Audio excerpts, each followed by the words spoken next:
Mistakes happen.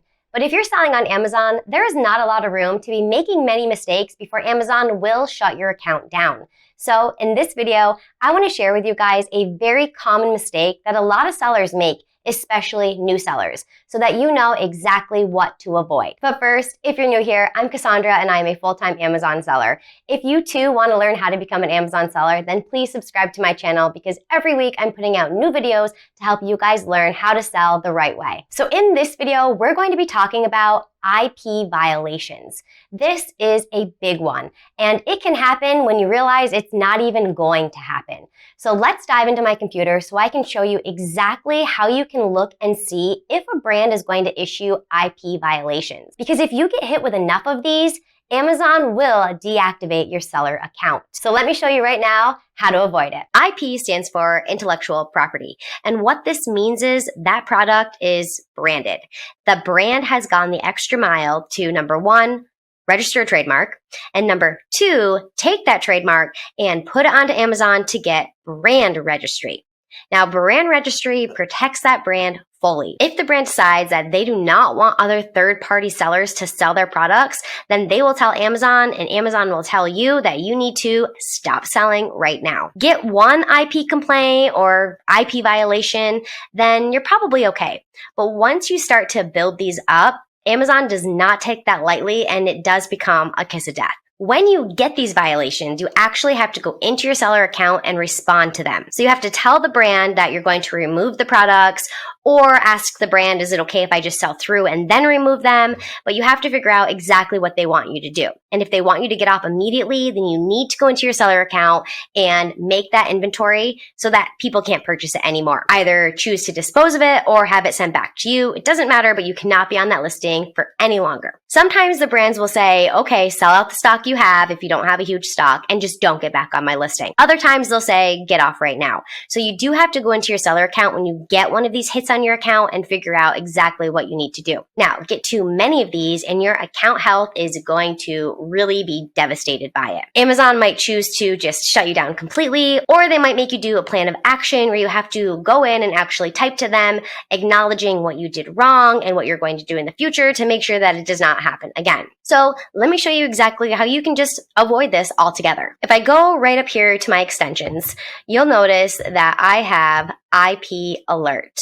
Now, IP Alert is amazing because any brand that has been known in the past that they have in their database, which it's really accurate, that has issued an IP alert, issued an IP violation to a buyer, it's going to pop right up on your screen and alert you. And that tells you to get away from this product. Don't sell it. So first and foremost, go ahead and purchase IP Alert. Now, I personally have been hit with 3 IP violations thus far in my Amazon career, knock on wood. And all 3 of those violations took place before I had IP Alert. My first violation was actually on the very first shipment that I ever sent to the Amazon warehouse, and they were on the stacker pills that I got super cheap clearance at Walmart. My second violation was from Target. They were these Bumblebee Minecraft lights, and with them, when I responded back to it, they were okay with me selling out of the inventory I had. It was just an arbitrage product, so I only had maybe 5 of them in stock,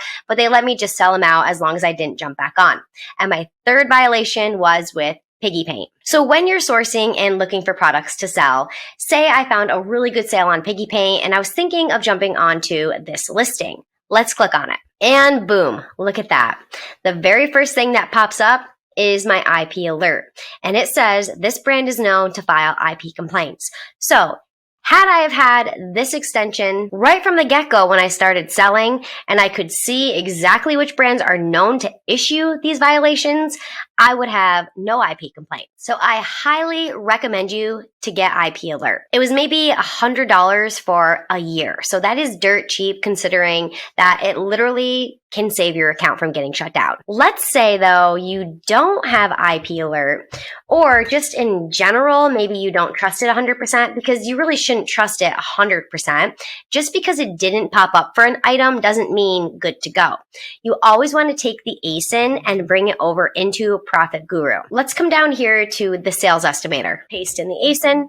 Every single arbitrage item that I am considering purchasing and relisting for sale, I check it this way. I want to come in here and I want to know exactly, number one, how many sellers are on it right now, and number two, historically across time, how many sellers have been on it. My rule of thumb is if I do not see 3 or more sellers across time on this product, I'm not going to jump on it because that is a huge indicator that this is something that's private labeled or it's brand protected and they're going to hit me with one of these intellectual property violations. So right here, this piggy paint, 1 seller. Scroll down and now I can see the historical data. So across time from this product, since it's been on, there has only ever been 1 seller. I can see right there 1 FBA seller, 2 total sellers, because if the brand is selling it FBA, but also merchant fulfilling it themselves, it's still the same seller, but it's going to show 2 separate sellers because they're doing 2 separate models,